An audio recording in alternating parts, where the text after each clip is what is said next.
31. Sermão do Monte. Cristo raramente reunia os discípulos a sós com ele para lhes transmitir suas palavras. Não escolhia como seus ouvintes apenas os que conheciam o caminho da vida.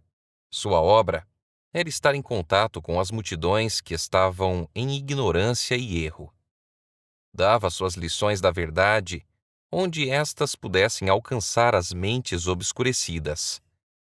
Ele próprio era a verdade, preparado e com as mãos sempre estendidas para abençoar, buscando com palavras de advertência, súplica e encorajamento animar a todos os que iam até ele.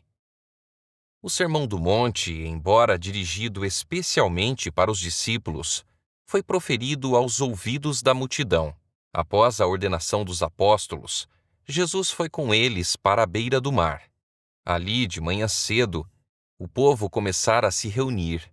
Além das costumeiras multidões das cidades da Galiléia, havia gente da Judéia e da própria Jerusalém, de Pérea, de Decápolis, da Idumeia, região distante situada ao sul da Judéia, e de Tiro e Sidom, as cidades fenícias da costa do Mediterrâneo. Ouvindo quão grandes coisas fazia, vieram para o ouvirem e serem curados de suas enfermidades, porque dele saía poder e curava a todos. A estreita praia não oferecia ambiente adequado ao alcance de sua voz para todos os que desejavam ouvi-lo, e Jesus os conduziu de volta à encosta da montanha. Chegando a um espaço plano, que proporcionava um lugar agradável de reunião para o vasto auditório, sentou-se ele próprio na grama e os discípulos e a multidão seguiram seu exemplo.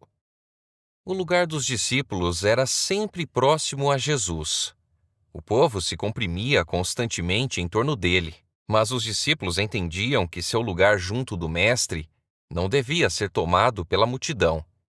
Sentaram-se bem próximo dele, para não perderem nenhuma palavra de suas instruções. Escutavam atentamente, ansiosos por compreender as verdades que teriam de anunciar em todas as terras e em todos os tempos. Com a impressão de que podiam esperar algo acima do comum, eles agora se apertavam em volta do Mestre. Acreditavam que o reino seria em breve estabelecido, e pelos acontecimentos daquela manhã, convenceram-se de que seria feita alguma declaração a respeito disso. Também a multidão estava em atitude de expectativa, e a ansiedade que transparecia no rosto de todos revelava o profundo interesse. Ao sentar-se o povo na verdejante encosta, aguardando as palavras do Divino Mestre, tinham o coração cheio de pensamentos quanto à glória futura. Havia escribas e fariseus que esperavam o dia em que lhes seria dado domínio sobre os odiados romanos e viriam a possuir as riquezas do grande império do mundo. Os pobres camponeses e pescadores esperavam ouvir a certeza de que suas humildes casas, o escasso alimento, a vida de árduo trabalho e o temor da necessidade seriam trocados por mansões onde reinassem abundância e dias de sossego. Em lugar da vestimenta comum que os abrigava de dia e do cobertor que os agasalhava à noite, esperavam que Cristo lhes desse os valiosos trajes de seus conquistadores. Todos os corações estavam orgulhosos com a esperança de que Israel seria em breve honrado diante das nações como o povo escolhido do Senhor, e Jerusalém seria exaltada como a sede do reino universal. Cristo frustrou essa esperança de grandeza mundana. No Sermão do Monte, procurou desfazer a obra da falsa educação, dando aos ouvintes o conceito correto sobre o significado de seu reino, bem como de seu próprio caráter. No entanto, não atacou diretamente os erros do povo. Via as misérias do mundo por causa do pecado, mas não lhes apresentou um quadro vivo de sua desgraça. Ensinou-lhes algo infinitamente melhor do que haviam conhecido. Sem combater suas ideias sobre o reino de Deus, apresentou-lhes as condições para ter acesso a ele, deixando-os tirar as próprias conclusões quanto à natureza desse reino. As verdades que ensinou não são menos importantes para nós do que para a multidão que o seguia. Não menos do que eles, necessitamos aprender os princípios fundamentais do reino de Deus. As primeiras palavras de Cristo ao povo no monte foram de bênção. Felizes são os que reconhecem sua pobreza espiritual, ele disse, e sentem sua necessidade de redenção.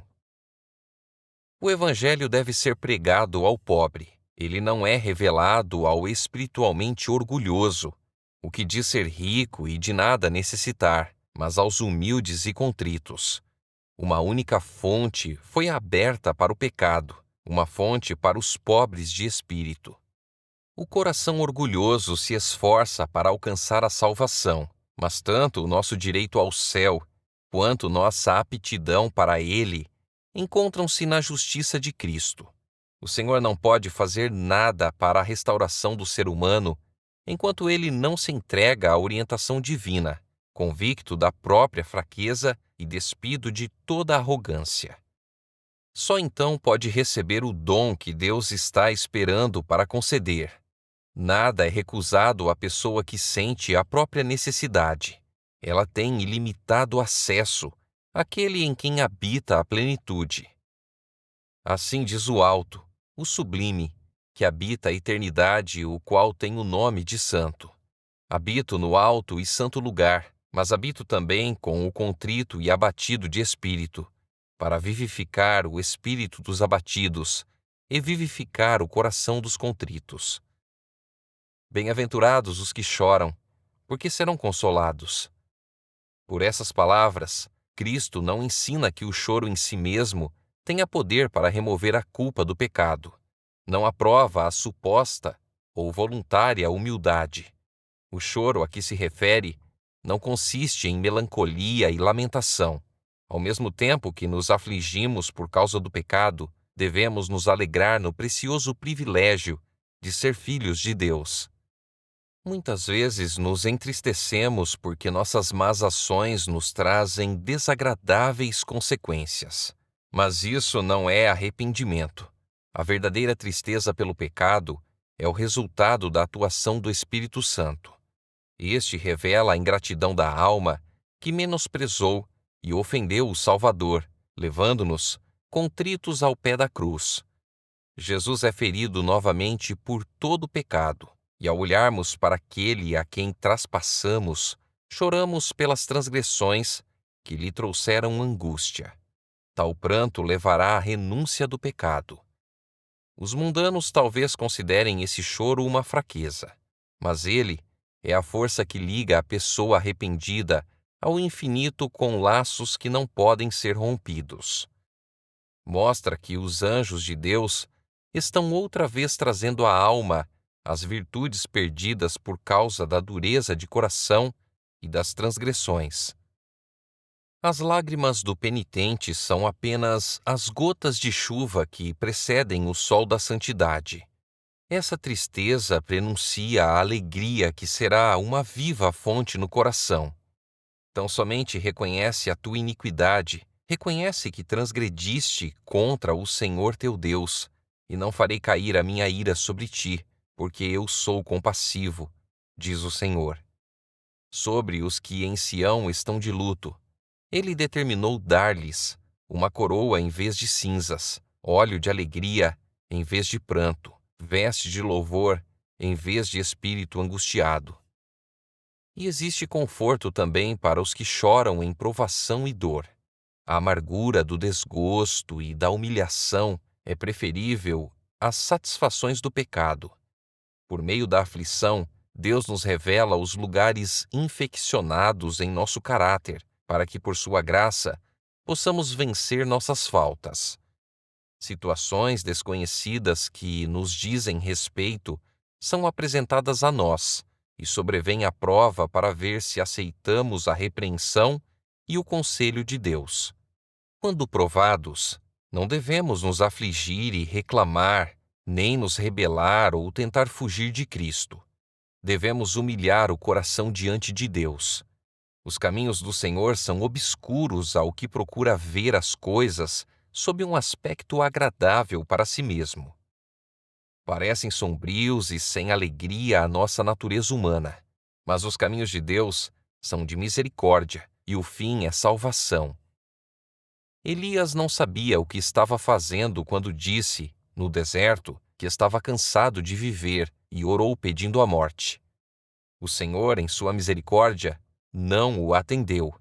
Havia ainda uma grande obra a ser realizada por Elias. E concluída essa obra, ele não devia perecer desanimado e sozinho no deserto. Nem lhe caberia descer ao pó da morte, mas subir em glória, com o cortejo dos carros celestiais, para o trono do alto. Essa é a palavra de Deus para o aflito. Tenho visto os seus caminhos e o sararei, também o guiarei e lhe tornarei a dar consolação, a saber, aos que choram. Tornarei o seu pranto em júbilo e os consolarei, transformarei em regozijo a sua tristeza. Bem-aventurados os mansos. As dificuldades que temos de enfrentar podem ser grandemente diminuídas por aquela mansidão que se esconde em Cristo. Se possuirmos a humildade de nosso Mestre, estaremos acima dos menosprezos, das repulsas, dos aborrecimentos aos quais estamos diariamente expostos. E estes deixarão de lançar sombra sobre nosso coração. A mais elevada prova de nobreza em um cristão é o domínio próprio. A pessoa que, diante de maus tratos ou de crueldade, deixa de manter a mente calma e confiante, rouba de Deus o direito de revelar nela sua perfeição de caráter. A humildade de coração é a força que dá vitória aos seguidores de Cristo, é a garantia de sua ligação com as cortes do alto. O Senhor é excelso, contudo atenta para os humildes. Os que manifestam o manso e humilde espírito de Cristo são ternamente considerados por Deus. Podem ser olhados com desprezo pelo mundo, mas são de grande valor aos seus olhos. Não somente os sábios, os grandes e caridosos obterão passaporte para as cortes celestiais. Não somente o atarefado obreiro, cheio de zelo e atividade. O pobre de espírito, que deseja a presença permanente de Cristo, e o humilde de coração, cujo maior anseio é fazer a vontade de Deus, receberão plena entrada. Estarão entre os que lavaram suas roupas e as alvejaram no sangue do Cordeiro. Por isso, se acham diante do trono de Deus, e o servem de dia e de noite, no seu santuário, e aquele que se assenta no trono estenderá sobre eles o seu tabernáculo. Bem-aventurados os que têm fome e sede de justiça. O sentimento da própria indignidade levará o coração a ter fome e sede de justiça, e esse desejo não será frustrado. Os que dão lugar a Jesus no coração compreenderão seu amor. Todos quantos anseiam ter semelhança de caráter com Deus serão satisfeitos. O Espírito Santo nunca deixa sem assistência aquele que está olhando para Cristo.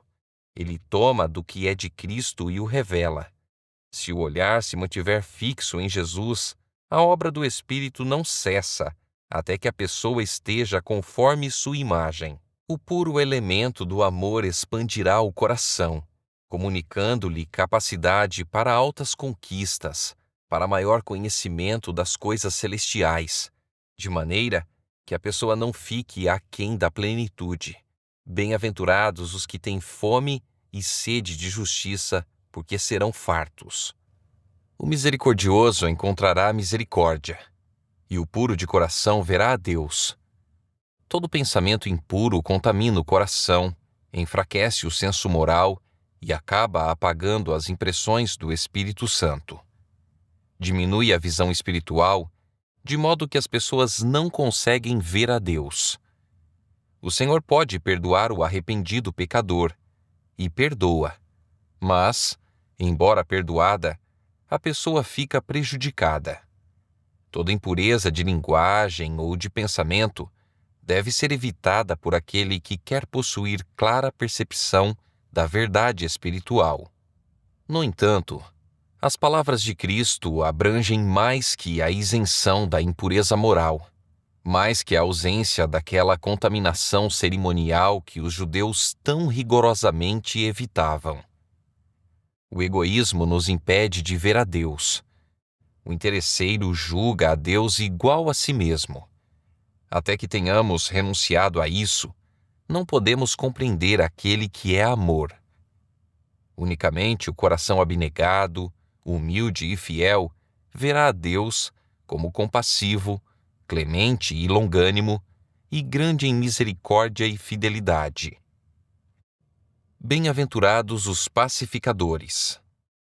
A paz de Cristo provém da verdade. É harmonia com Deus. O mundo está em inimizade com a lei divina. Os pecadores acham-se em inimizade com seu Criador e, como resultado, em inimizade uns com os outros.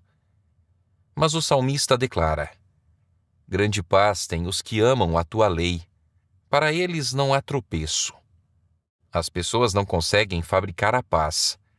Os projetos humanos de purificação e reerguimento dos indivíduos ou da sociedade são incapazes de produzir paz, porque não alcançam o coração. O único poder capaz de criar ou perpetuar a verdadeira paz é a graça de Cristo. Quando esta é implantada no coração, expulsa os maus desejos que causam luta e dissensão.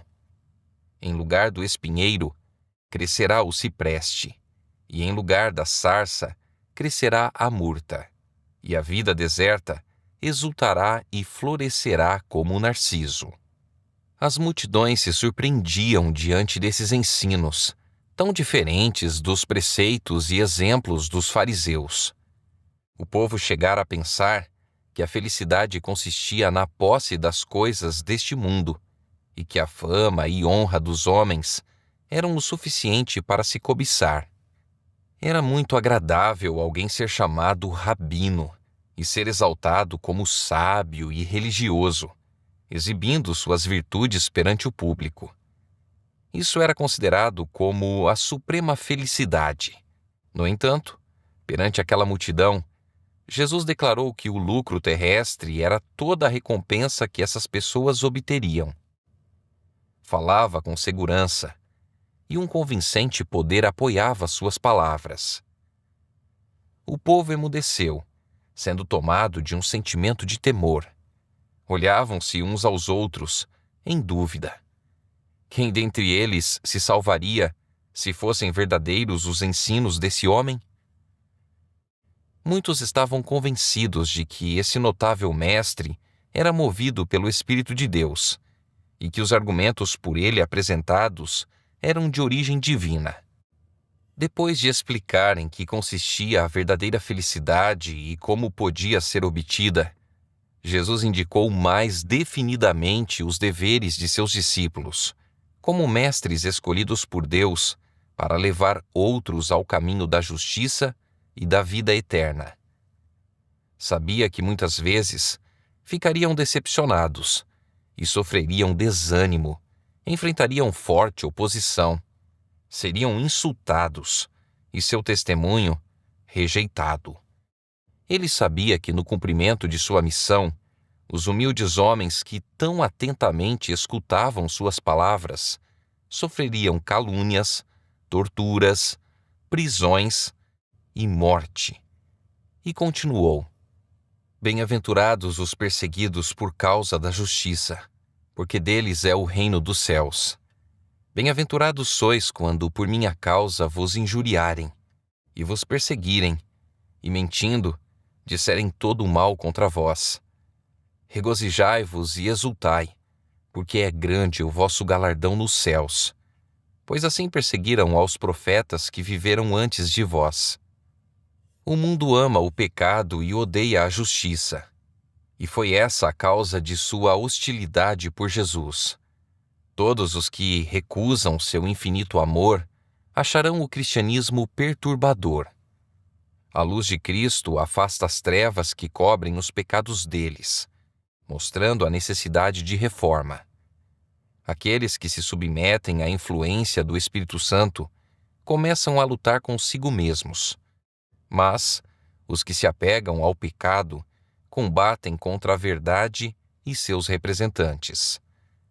Assim se cria o conflito, e os seguidores de Cristo são acusados de ser perturbadores do povo. Contudo, é a união com Deus que atrai a inimizade do mundo. Carregam a humilhação sofrida por Cristo. Estão percorrendo o caminho trilhado pelos mais nobres da terra. Devem enfrentar as perseguições não com tristeza, mas com alegria. Cada intensa prova é um instrumento de Deus para a sua purificação. Cada uma delas está preparando-os para a sua obra como colaboradores seus. Cada conflito tem seu lugar na grande batalha pela justiça e aumentará a alegria de seu triunfo final. Tendo isso em vista, a prova de sua fé e paciência será aceita, em vez de temida e evitada. Ansiosos por desempenhar sua obrigação para com o mundo, fixando seu desejo na aprovação de Deus, seus servos têm de cumprir cada dever, sem levar em conta o medo ou a aprovação de homens. Vós sois o sal da terra, disse Jesus. Não se afastem do mundo a fim de escapar da perseguição. Vocês devem permanecer entre as pessoas, para que o sabor do amor divino seja como sal a preservar o mundo da corrupção. Corações que correspondem à influência do Espírito Santo são canais por onde fluem as bênçãos divinas. Se os servos de Deus fossem tirados da terra e seu espírito retirado dentre as pessoas, este mundo seria entregue à desolação e destruição, frutos do domínio de Satanás. Embora os ímpios não o saibam, devem até mesmo as bênçãos desta vida à presença do povo de Deus no mundo, esse povo que desprezam e oprimem. Entretanto, se os crentes têm apenas nome de cristãos, são como o sal que perdeu o sabor. Não exercem influência alguma para o bem no mundo. Por representarem mal a Deus, são piores que os incrédulos. Vós sois a luz do mundo. Os judeus pensavam em limitar os benefícios da salvação à sua nação, mas Jesus lhes mostrou que a salvação é como a luz do sol, pertence ao mundo. A religião da Bíblia não deve ser confinada entre as capas de um livro ou as paredes de uma igreja, nem ser manifestada ocasionalmente para nosso proveito, sendo então deixada de lado novamente. Deve santificar a vida diária, manifestar-se em cada transação comercial e em todas as relações sociais. O verdadeiro caráter não se molda exteriormente, irradia do interior. Se desejamos levar outros ao caminho da justiça, os princípios dessa justiça devem ser guardados em nosso coração. Nossa profissão de fé pode proclamar a teoria da religião, mas é a consagração que revela a palavra da verdade. A vida coerente, o comportamento santo, a integridade inabalável, o espírito ativo e que faz o bem, o exemplo piedoso, são esses os canais pelos quais a luz é transmitida ao mundo. Jesus não se deteve muito nas especificações da lei, mas não permitiu que seus ouvintes concluíssem que viera deixar de lado as reivindicações dela. Sabia que havia espiões prontos para pegar toda palavra que pudesse ser distorcida com a intenção de servir ao próprio desígnio. Sabia dos preconceitos que existiam na mente de muitos de seus ouvintes. E não disse coisa alguma para perturbar a fé deles na religião e nas instituições que lhes foram transmitidas por intermédio de Moisés.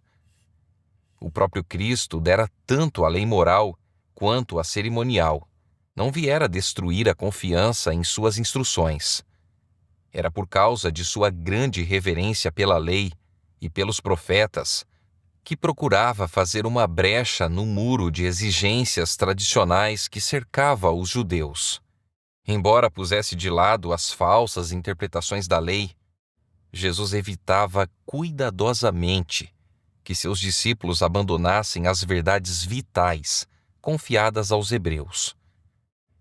Os fariseus se orgulhavam da obediência que prestavam à lei. No entanto, sabiam tão pouco de seus princípios pela prática diária que, para eles, as palavras do Salvador soavam como heresia. Ao Jesus sacudir o entulho debaixo do qual a verdade estivera soterrada, julgavam que ele estava varrendo a própria verdade. Murmuravam uns para os outros que Cristo estava menosprezando a lei. Jesus leu os pensamentos deles e lhes respondeu: Não penseis que vim revogar a lei ou os profetas. Não vim para revogar, vim para cumprir. Com essa declaração, Jesus refutou a acusação dos fariseus. Sua missão para o mundo é reivindicar os sagrados direitos da lei que o acusam de violar. Se a lei de Deus pudesse ser mudada ou anulada, então Cristo não teria necessitado sofrer as consequências de nossa transgressão. Ele veio para explicar a relação da lei para com o ser humano e exemplificar os preceitos dela mediante sua vida de obediência. Deus nos deu seus santos preceitos porque ama a humanidade. Para nos proteger dos resultados da transgressão, revela os princípios da justiça. A lei é uma expressão do pensamento divino. Quando recebida em Cristo, torna-se nosso pensamento. Ergue-nos acima do poder dos desejos e tendências naturais, acima das tentações que induzem ao pecado. Deus quer que sejamos felizes e nos deu os preceitos da lei para que, ao obedecer-lhes, possamos ter alegria. Quando, por ocasião do nascimento de Jesus, os anjos cantaram: Glória a Deus nas maiores alturas e paz na terra entre os homens, a quem Ele quer bem. Estavam declarando os princípios da lei que Ele viera engrandecer e tornar gloriosa. Quando a lei foi proclamada do Sinai, Deus tornou conhecida aos seres humanos a santidade de seu caráter, para que, por contraste, pudessem ver a própria pecaminosidade. A lei foi dada para convencê-los do pecado e revelar-lhes sua necessidade de um Salvador. Assim aconteceria, à medida que seus princípios fossem aplicados ao coração pelo Espírito Santo. Hoje a lei ainda deve fazer essa obra. Na vida de Cristo, os princípios da lei são revelados. E quando o Espírito Santo de Deus toca o coração, quando a luz de Cristo revela aos seres humanos a necessidade que têm de seu sangue purificador e de sua justificadora justiça, a lei é ainda um instrumento para nos levar a Jesus, a fim de sermos justificados pela fé. A lei do Senhor é perfeita e restaura a alma. Até que o céu e a terra passem, disse Jesus, nenhum i ou um tio jamais passará da lei, até que tudo se cumpra. O sol que brilha no céu e a sólida terra, sobre o qual habitamos, são testemunhas de Deus, de que sua lei é imutável e eterna. Ainda que eles passem, os divinos preceitos permanecerão. É mais fácil passar o céu e a terra do que cair um tio sequer da lei. O sistema de tipos que apontavam para Cristo como o Cordeiro de Deus seria abolido por ocasião de sua morte, mas os preceitos do Decálogo são tão imutáveis como o trono de Deus. Uma vez que a lei do Senhor é perfeita, qualquer mudança dela é necessariamente má. Os que desobedecem aos mandamentos de Deus e ensinam outros a fazer o mesmo são condenados por Cristo. A vida de obediência do Salvador manteve as reivindicações da lei. Provou que a lei pode ser observada pela humanidade e mostrou a excelência de caráter que a obediência desenvolveria. Todos os que obedecem como ele obedeceu estão semelhantemente declarando que a lei é santa, justa e boa. Por outro lado, todos os que transgridem os mandamentos divinos estão confirmando a alegação de Satanás de que a lei é injusta e não pode ser obedecida. Dessa forma, apoiam os enganos do grande adversário e desonram a Deus. São filhos do maligno, o qual foi o primeiro rebelde contra a lei do Senhor. Admiti-los no céu seria introduzir novamente elementos de discórdia e rebelião e colocar em risco o bem-estar do universo. Ninguém que voluntariamente despreze um princípio da lei entrará no céu. Os rabinos consideravam sua justiça um passaporte para o céu, mas Jesus declarou-a insuficiente e indigna. As cerimônias exteriores e um conhecimento teórico da verdade constituíam a justiça farisaica. Os líderes religiosos diziam ser santos por meio dos próprios esforços em guardar a lei, mas suas obras haviam separado a justiça da religião. Embora fossem extremamente meticulosos nas observâncias rituais, sua vida era imoral e falsificada. Sua chamada justiça nunca poderia ser admitida no reino do céu. Nos dias de Cristo, o maior dos enganos humanos era que uma mera concordância com a verdade constituísse justiça. Em toda a experiência humana, o conhecimento teórico da verdade tem se demonstrado insuficiente para a salvação. Não produz os frutos de justiça. Uma cuidadosa consideração pelo que é classificado como verdade teológica acompanha frequentemente o ódio pela verdade genuína, conforme se manifesta na vida. Os mais tristes eventos da história estão repletos do registro de crimes cometidos por fanáticos, adeptos de religiões. Os fariseus alegavam ser filhos de Abraão e se vangloriavam de possuir os oráculos de Deus. No entanto, essas vantagens não os preservavam do egoísmo, da malignidade, da ganância e da mais baixa hipocrisia. Consideravam-se os maiores religiosos do mundo, mas sua assim chamada ortodoxia os levou a crucificar o Senhor da Glória. O mesmo perigo ainda existe. Muitos se consideram cristãos, simplesmente porque concordam com certos dogmas teológicos. No entanto, não introduziram a verdade na vida prática. Não creram nela, nem a amaram, não receberam o poder e a graça que vem mediante a santificação da verdade. As pessoas podem professar fé na verdade, mas, se ela não as torna sinceras, bondosas, pacientes, resignadas e focadas nos assuntos celestiais, é uma maldição ao seu possuidor e, por meio de sua influência, uma maldição ao mundo. A justiça ensinada por Cristo é conformidade de coração e de vida com a vontade revelada de Deus. Os pecadores só podem se tornar justos à medida que têm fé em Deus e mantêm vital ligação com Ele. Então a verdadeira religiosidade elevará seus pensamentos e enobrecerá sua vida, e as formas externas da religião se harmonizarão com a pureza cristã interior. Nesse caso, as cerimônias exigidas no serviço de Deus não são ritos destituídos de sentido, como os dos fariseus hipócritas.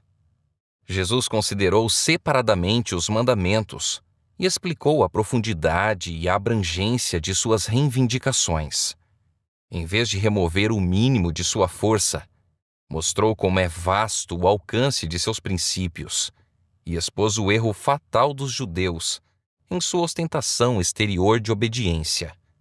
Declarou que, pelo mau pensamento ou cobiçoso olhar, a lei divina é transgredida.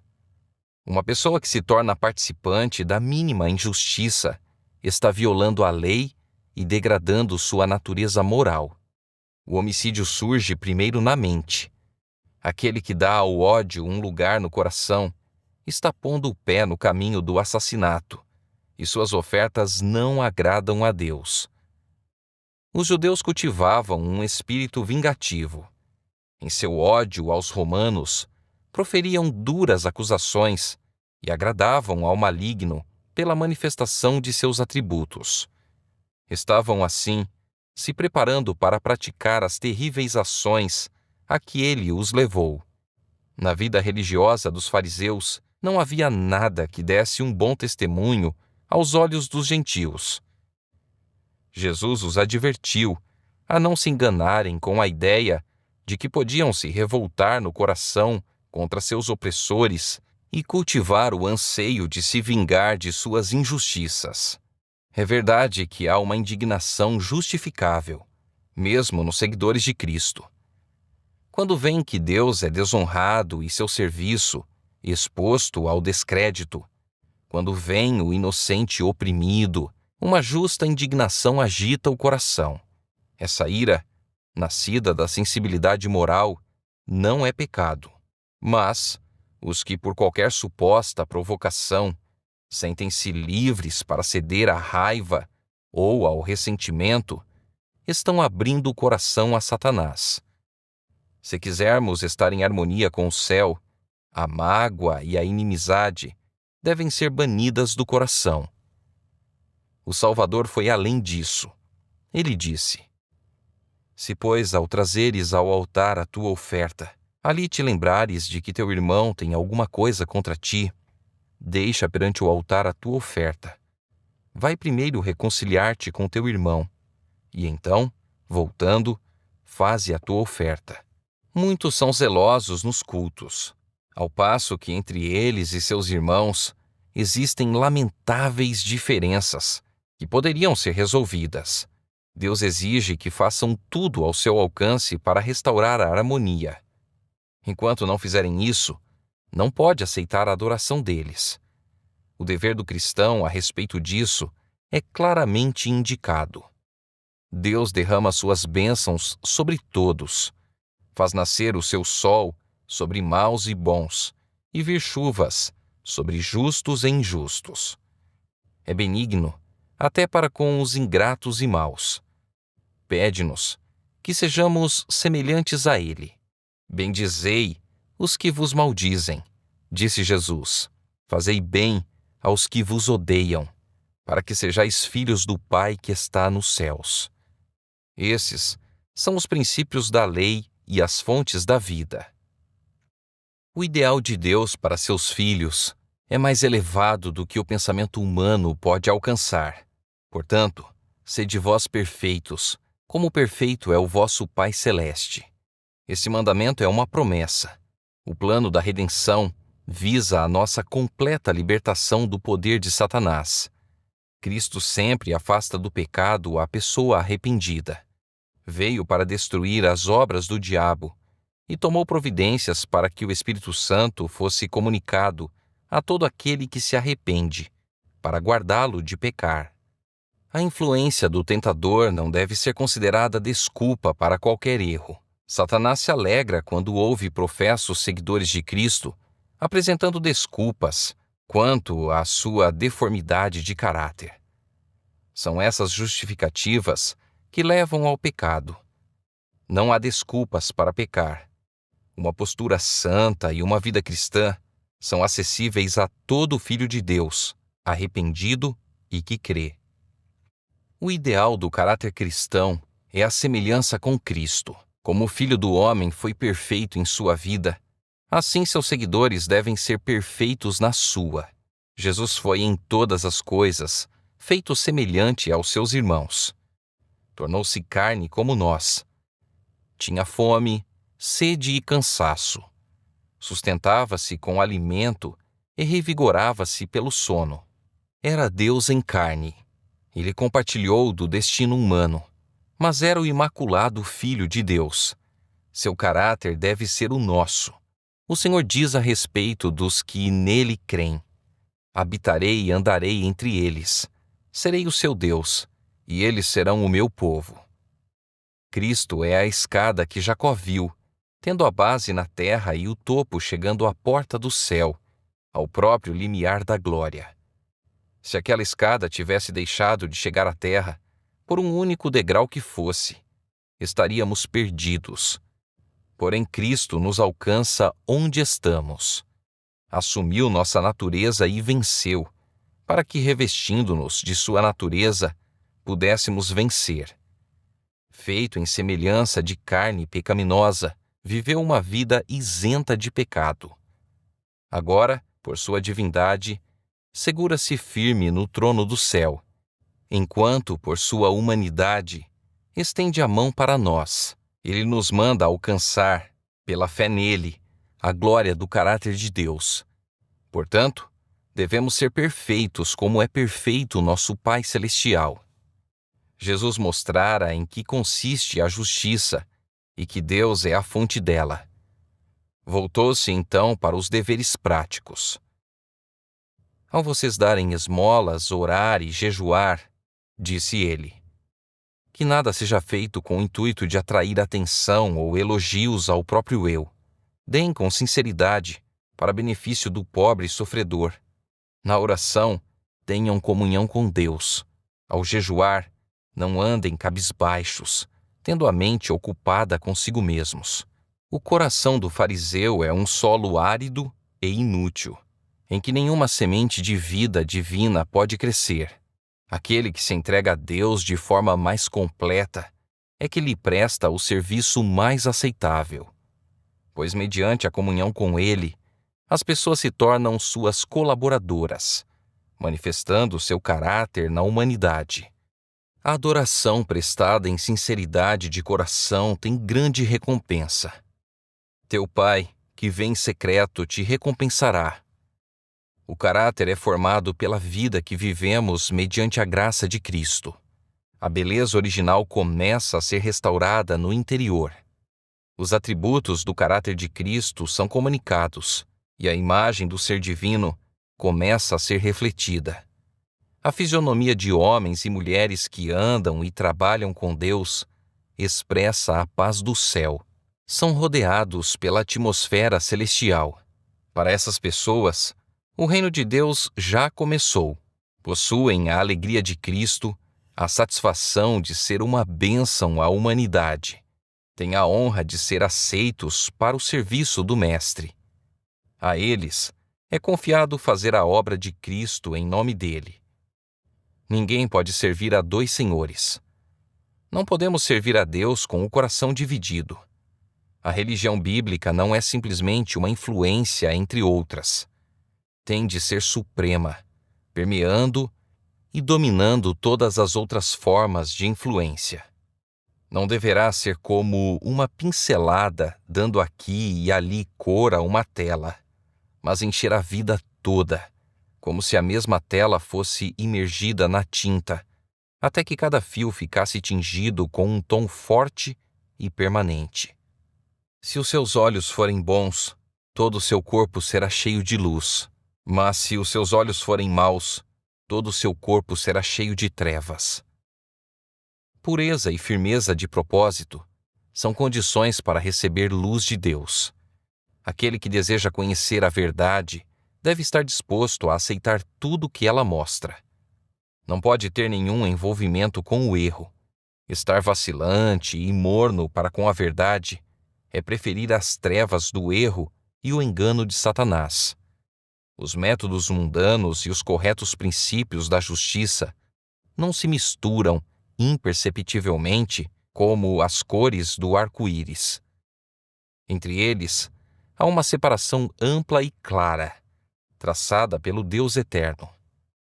A semelhança de Cristo se destaca tanto em contraste com a de Satanás, como o meio-dia em relação à meia-noite.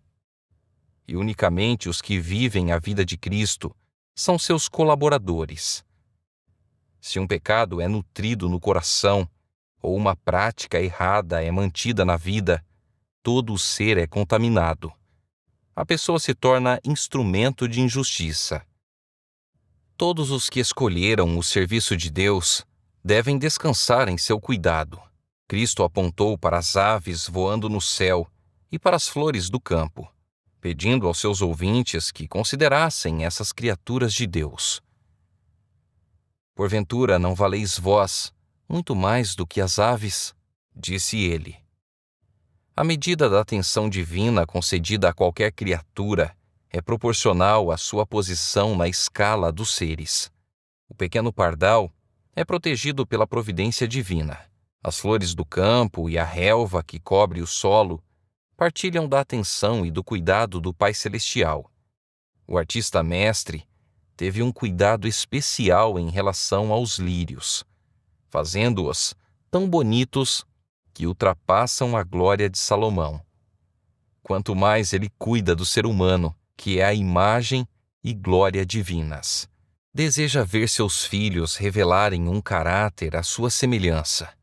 Como a luz solar comunica às flores seus múltiplos e delicados matizes, assim ele transmite ao coração a beleza de seu caráter. Todos os que preferem o reino de Cristo, reino de amor, justiça e paz, colocando os interesses desse reino acima de todos os outros, estão ligados ao mundo do alto, e a eles pertencem todas as bênçãos necessárias a esta vida. No registro da providência de Deus, o volume da vida é dedicada uma página a cada um de nós. Essa página contém cada detalhe de nossa história. Até os cabelos de nossa cabeça estão contados. Os filhos de Deus nunca estão ausentes de seu pensamento. Não vos inquieteis com o dia de amanhã. Devemos seguir a Cristo dia a dia. Deus não provê auxílio para o amanhã. Não dá aos seus filhos imediatamente todas as instruções para a jornada da vida, para que não fiquem confusos. Diz apenas aquilo que conseguem guardar na memória e realizar. A força e a sabedoria comunicadas se destinam à emergência do momento. Se algum de vocês tem falta de sabedoria, peça a Deus, que a todos dá livremente, de boa vontade, e lhe será concedida. Não julgueis para que não sejais julgados. Não se considerem melhores do que os outros, nem hajam como juízes. Uma vez que vocês não conseguem perceber os motivos, são incapazes de julgar um ao outro. Ao criticar o outro, você está condenando a si mesmo, porque mostra ter parte com Satanás, o acusador dos irmãos. O Senhor diz: examinai-vos a vós mesmos, se realmente estáis na fé, provai-vos a vós mesmos. Essa é nossa tarefa. Se nos julgássemos a nós mesmos, não seríamos julgados. A boa árvore produzirá bom fruto. Se o fruto for de sabor desagradável e inútil, é porque a árvore é má. Do mesmo modo, o fruto produzido na vida testifica das condições do coração e da excelência do caráter.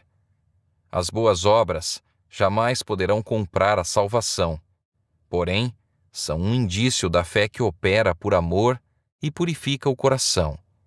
E embora a recompensa eterna não seja concedida em virtude de nossos méritos, ainda assim, será proporcional à obra que realizamos por meio da graça de Cristo. Cristo apresentou assim os princípios de seu reino e mostrou serem eles a grande norma da vida. E para gravar na mente a lição, deu um exemplo. Ele diz: não basta vocês ouvirem as minhas palavras. Devem, pela obediência, torná-las o fundamento de seu caráter.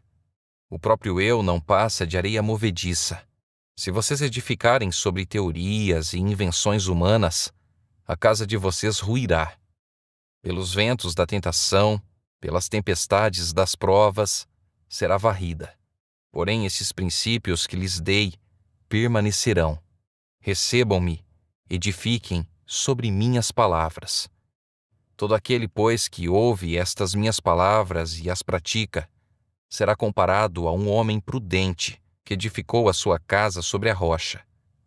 E caiu a chuva, transbordaram os rios, sopraram os ventos e deram com ímpeto contra aquela casa, que não caiu, porque fora edificada sobre a rocha.